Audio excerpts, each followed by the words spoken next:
Hey, good morning, Rogersville. This is Will Worsham. I'm here with Justin Evans, a fellow compatriot, attorney. You know, think what you will about all that. But we worked a little bit hard to do that, and it took a little effort, right?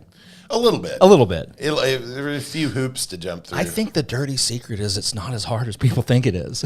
Yeah. And maybe that's unfortunate. But well, there are times certainly where you do kind of you worry that the bar might be a little too low. Yeah. No pun intended, right?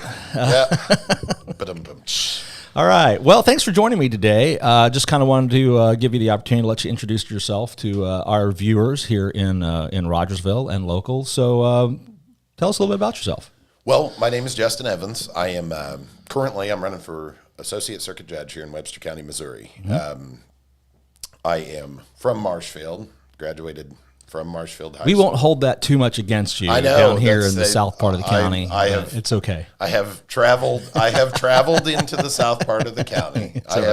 I have actually been to Rogersville before, but went to school in Marshfield and graduated from Marshfield, and that's where I grew up. That's where my family is from, and now here I am, running for judge in my own hometown. Want to be a judge, man. Want to be a judge. All right. Well, I guess that's okay if you really want to do that. I have the domain name registered. You have the? Is that right? Oh boy, where'd you go to law school, Justin? I went to Mizzou. Did you now? I did. So did I. It's a good spot. Yeah, back in the 1900s, I went to the the horse and buggy days. Yeah, Holston Hall back there in the 1900s. I don't know. I almost look older than you now that you've shaved. It says I shaved the beard. Yeah, I get that. The beard. That's okay. That's good. It gives you a judicial aspect. It does, and I am somewhat concerned at some point. You know, during the whole lawyering thing, you work. Yep. You know how it is. You work constantly. And yeah. I put on a little weight there. Yeah. And I grew the beard in that period of time. So now I can't shave it. Well, my concern is that I may have grown an extra chin under it. So honestly, that was my main concern before I shaved. I'm like, I know I've gained some weight, and I'm afraid I'm gonna have my face is gonna look like this fat baby face. And honestly, it does just a little bit. No, you look young and spry now. And But one day I will probably check in and see what my face looks like under this thing. But today is not the day. Well, when you're campaigning, you don't want to change your look. No, we can't drop the beard now. No, you can't drop it now. So, you got out of law school, and then what did you do? What was your? I worked with Greene County Prosecutor's Office during law school and after law school. Did you know? I don't think I knew that. We met there. Did we? That's actually where we met. I was but a lowly APA surrounded by giants, and so. But yeah, I worked over at Greene County Prosecutor's Office for a while, and then I had, kind of a different path to getting where I'm at. Yeah. I had originally intended, all of my resume is built for federal work, for government work. Mm-hmm. I was going to go into Department of Defense, JAG, what have you, because I have a military background. I have federal time in. Mm-hmm. That was, men plan and God laughs. That was what I was going to do. I hear that. I got out of law school and I got home, and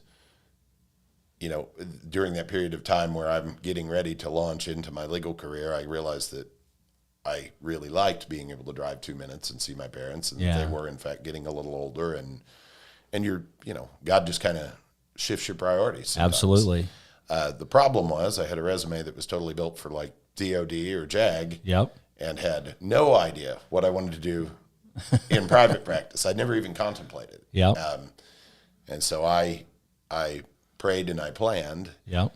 And we opened up Ozarks Family Law. It was a niche where I did not feel it was being well served or well marketed to, I guess I should say. Yeah. And so we opened up and marketed specifically to family law, and no looking back. I mean, took the jump, and it was terrifying for about a month, and then after that I was too busy to be scared. Yep. And we've grown and we've thrived. We're in Marshfield, we're in Springfield, and got a busy and happy staff. Well, I think it's always beneficial because I serve as a municipal judge for a couple little towns. I think it's always useful when you've got somebody on the bench that has a wide breadth of experience. Sure helps. It sure helps. So you've got civil family law experience, you've got prosecutorial experience. And we didn't market to it. I mean, but you handled some criminal. I handled criminal and things defense, like that. Yeah. And so, I mean, we marketed specifically to family law, but I think good private practice experience like that is an inoculator against what we as lawyers commonly call black robe disease. Yeah. Come to find out, life experience and common sense and things like that are usually a good booster shot. A booster shot, yeah. I mean, get the boosters out. You have to get your fourth booster shot of life experience about. One booster shot of life experience per term on the bench. I think. Sometimes that's true. One of the as when I said as a municipal judge, one of the things I hear I really like from my defendants, because it's basically all criminal, is, well, this was kind of fun. It doesn't. Glad to have you today. It doesn't have to. Court. Here's my judicial philosophy. I'll just bestow this upon you right now. When somebody comes before me in municipal court on a ticket, they've had, at some point in the past, they've had their day interrupted. Yes. They had to deal with a police officer. Their plans were thrown off track. And the police officer had to deal with them. And honestly, most of our police officers are very kind. But the point is, they had a bad day. Yeah. Just in getting that ticket. Yes. And for your run-of-the-mill routine person, that's punishment enough. Now, you're going to probably pay a fine or you're going to make a deal and all that stuff. But as the judge, the impartial arbiter in that courtroom, I have no mandate to be a jerk. No. To the people in my court. When people come to my court, defendants, lawyers, whoever they are, I want it to be as pleasant an experience as it possibly can be. Under the circumstances. And I don't see any reason why it shouldn't be. Well, even working in prisons, it's the same. The punishment is the prison. You don't have to make it worse for anybody intentionally. Yeah. And sure, you can be firm and you can be, punitive with people, but it is not a mandate to make anybody's day worse than it needed to be. Exactly. There. And honestly, I get some defendants in front of me that are extremely resistant to having a good time with me in court. And they're just dead set on having a bad day in court. And I got to do what I got to do. Yep. I've yet to hold it in 20 years. I've yet to hold anybody in contempt of court. I've gotten close, but I've never done it. But now, as for you, you got a great practice going on. You got experience. Why would you want to run for judge? So this was not in the plan. Yeah. This was a running joke with people that knew me that the last thing I was ever going to do was run for office. Yeah. You put yourself out there, you spend a whole bunch of money, you apply for a pay cut, and you put yourself on Front Street with everybody in your county. Oh, yeah. I think there's a level of insanity to that, too. Absolutely. We're raised to be humble, don't talk about yourself, don't put yourself out there. And then when you go into politics, it's out the window. You're literally you are the product you are selling at the door. And I'm pretty sure anybody who wants to be a politician forever, I'm pretty sure they're at least half nuts. A little bit of narcissism in there. A little just crazy. You gotta be. But ultimately, I feel like this is what Webster County needed a change. And I believe that. I believed it firmly. I watched, I waited, I thought about it, I prayed on it, and I even looked for other candidates that I may want to support. Yeah. Ultimately, as we sit here, there weren't any, and so I'm running. Yeah. So my bid for judge was, obviously planned. I didn't just file one day without thinking about it, but it wasn't something that, I desperately wanted to do. I want, at this point, I absolutely want the job, and I want, to be able to serve my community. And I'm certainly glad that I've run, because you do plug into your community in a way that you didn't think. Yeah, it was 20-some-odd years ago when I ran for office in Webster County, and I do remember that. You learn your county, you meet a lot of people, it's a lot of fun. You lose a lot of weight, is my recollection. I'm down like 17 pounds right now, and I'm like, oof. Yeah. It is still going. The Yeah. hard 30 days is here. Between now and August 2nd. You got right at 30 days, August 2nd. I'm going to need new jeans, I think. Yeah, It's good getting for a little you. dangerous out there. Yeah, awesome. You will lose votes if you walk up to a door and your belt fails you. Oh, I'm sure that's true. Yeah. So it's time for new jeans. I actually saw that happen to a lawyer in court in front of the bench one time. It was very sad. Yeah, that's a bad day. Yeah, it's a bad day. Very bad day. I know, as a judicial candidate, you're actually ethically prohibited from talking about how you would rule on certain cases. Sure. And we've got extra constraints Yeah. on top of what other politicians can talk about. True, but there's been a lot of talk recently on some topics, Supreme Court decisions, and we've got some things like that. And but in particular, I know to this area of sorry about that. Microphone kind of failed a little bit. The microphone's belt failed for you a little bit. You may just have to hold it up a little bit. I can do that. In this part of the country, Second Amendment protections are a big deal. People are absolutely. That's a big deal. So, we got a great sheriff on that. We've had our conversations with Roy about how that, and he's a big supporter of Second Amendment and opposed to federal intervention. And honestly, it's probably never going to come up for you. No. And a lot of the things that people are most curious about politically aren't things that we're going to encounter. I mean, this is the trial court that I'm running for. Sure, yeah. You're not going to run into a lot of this. Right. But you're a Second Amendment guy. I mean, Yes. you and I, we ran out to a mountainside and we looked at guns, and I saw the boyish delight in your eyes when you. It was a little like going to Toys R Us. It kind of is, isn't it? You walked in. Oh, they really went over the top here. Yeah, they did. So, but yeah, I mean, people are concerned, and you can't be dismissive of things. That, of course not. But people will ask me about abortion, and I'm like, A, I can't talk to you about it. B, yeah. It in no way, shape, or form relates to what my job is, which Right. is to fairly and impartially follow the law. I mean, but with regard to Second Amendment stuff, people bring that up, and in Marshfield, I was shocked because in Marshfield, you're kind of a known quantity in your hometown. Right. You know what I mean? Mm-hmm. And I put myself out there as a candidate, and you would get people that comment, I think maybe you want to take my guns because you didn't say otherwise. I'm like, no, guys, this is not the Supreme Court. Couldn't do it if I wanted to, and I don't. Second Amendment, still the law. Yeah, that's right. So that's interesting. All that stuff you get that, but that is true. As a trial court, I know it. You know it because we've worked in it for all of our careers. You're making decisions based on the law, and it's I mean, the only thing potentially that might come up. And I don't know if this would fall in the associate circuit court or if it would fall in the circuit court is the red flag stuff. Presumably, I think that'll fall to the associate circuit judges. Is that right? It would seem, my thoughts are that will probably fall to the same territory of order of protection.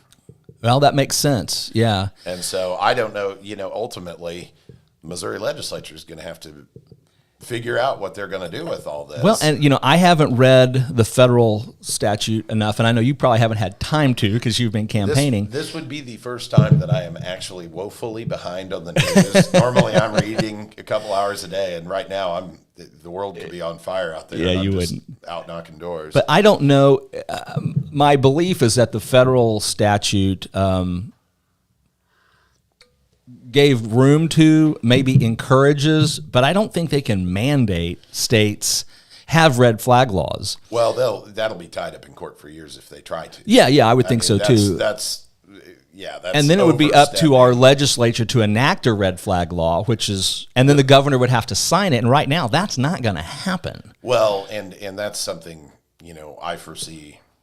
Given the current makeup of the Supreme Court and things like that, years of that will be tied up in court before it becomes reality. I think that's true too. I anticipate before I would ever encounter one of those, it would be into a second term. You'll be retired.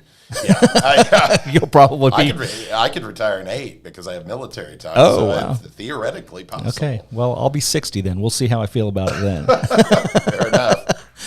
But no, but that honestly is the only thing I see it coming to. But I think we've got tons of protections, and I'm opposed to red flag laws. I can see if they were maybe very narrowly tailored, maybe. I don't trust a politician.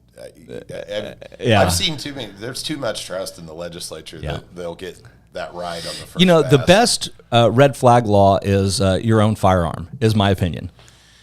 I want to be careful not to say anything where I'm stumping on politics. Sure, but sure. yeah, I mean, ultimately, red flag laws are things that, your local sheriffs essentially have. We already have mental health holds. Yeah, we do have those. Yeah, we do.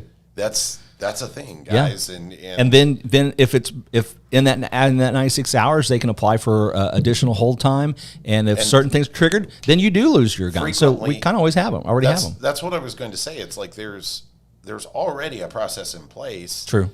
And I don't know if there's maybe a lack. Well, I'm sure it's county by county. I don't know if there's a lack of effectiveness of getting that done, or if it's. Which, in my opinion, it should be county by county. The smaller the government, the closer drive time I have to my government official, the better. The better. Yeah. The more likely he is to be accountable to me if he makes up some new rule. If I have to see him out on the road, hey, you can tell him all about it. I heard about the city council meeting. All right. Hey, what else do you want us to know about your campaign for a judge? Anything? I mean, as far as the campaign, I am, Marshfield. I know people, and honestly, your reputation gets around in your hometown. Yep. But I am going to be out here in Rogersville, and I am going to be knocking doors and asking people to put up signs and shamelessly politicking. But honestly, I've approached this unconventionally. I mean, I'm not out asking people for their vote before they know who I am. Awesome. I'm not going to hit a door and say, hey, will you commit to vote for me? Read the literature. And what I want everybody to do is meet both candidates. Mm-hmm. Make a super informed decision. Meet both candidates, because I will tell you, the life experience, the common sense, and the judicial temperament matters. Yep. The only way you're actually going to know who's the best fit for the job is to have a look at both people, meet both people, and talk to both people. Yep. And that's what I'm hitting doors to do. I'm not out asking people to, hey, vote for me without knowing me. And that's the benefit of a local candidate. You get the opportunity to do that. You've got some events coming up, I know. I do. Where people can meet you if they want to. Obviously July 4th, the Marshfield Parade. This is, I'm glad I did ruck marches. Mm-hmm. I'll bet you are. I'm glad I did ruck marches, because we're July 4th, we're going to be at the parade. Yep. We'll start lining up at 8:30 in the morning. We'll be done, at the Marshfield Parade by 1 or 2. And then we are rolling out to Fordland after that. Parade is at 5 o'clock in Fordland. We will loop through town. I think you then have an opportunity to meet everybody. We will then head to the fair, where I will be until 10 or 11 o'clock at night. And I probably will have to burn my sports coat. Probably. When this is all done. It will have a life of its own. It may run for office. Yeah. But as far as what I want people to know about my candidacy, I mean, I'm approaching this from a position of, we need people with significant actual courtroom experience as an attorney, trying cases, and you need people with a good temperament, not only just for the public to feel good, but for how people perceive our judicial system. It's important.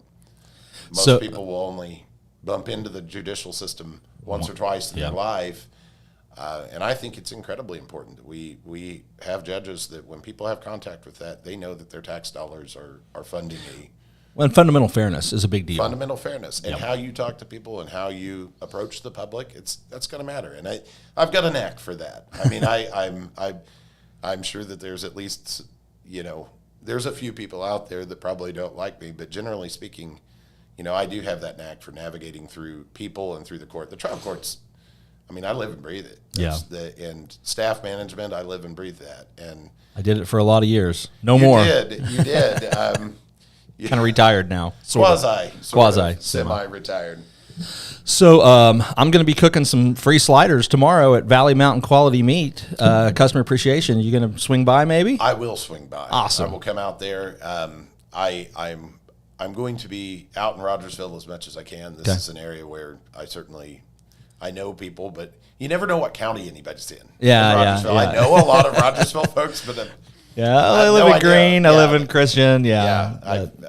So Rogersville is it is harder to campaign. I could accidentally end up wandering a neighborhood and knocking doors on Greene County residents. You sure could. You never know it. You easily could. Well, come out tomorrow to Valley Mountain Quality Meat. Justin's going to hang out for a little bit. I'm going to cook you some sliders with beef that has never left Southwest Missouri. That's right. I love that. Never left Southwest Missouri. On some King's Hawaiian rolls, I think. It's going to be great. So come out, meet Justin, ask some questions. Thanks for watching Rogersville. Appreciate you. Catch you next week. Nice to meet you.